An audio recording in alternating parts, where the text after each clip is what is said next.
Et ce 85 milliards, il faut le dire, c'est sur un budget de 3 500 milliards de dollars, mais évidemment, ce n'est pas sans effet comme on va le voir. Et effectivement, on avait en partie seulement réglé le dossier du mur budgétaire qu'on appelle en anglais le fiscal cliff, mais il y a un lien direct entre les deux.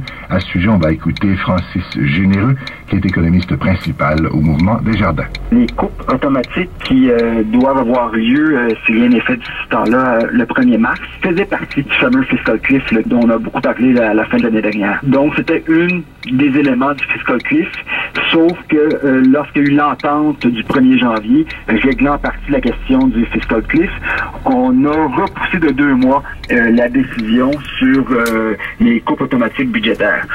Donc, c'est tout simplement un item qu'on n'a pas voulu décider tout de suite, qu'on a reporté la décision. En l'adoucissant un petit peu, on a enlevé 24 milliards des coupes qui auraient dû avoir lieu.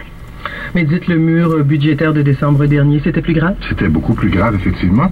Les conséquences étaient plus importantes. Cette fois-ci, par contre, pas de nouveaux impôts sur le revenu, mais des compressions budgétaires dans la défense, qui toucherait beaucoup les employés civils. En éducation, il y aurait moins de 10 000 emplois de moins en enseignement. Dans les aéroports, aux douanes aussi, on va en reparler.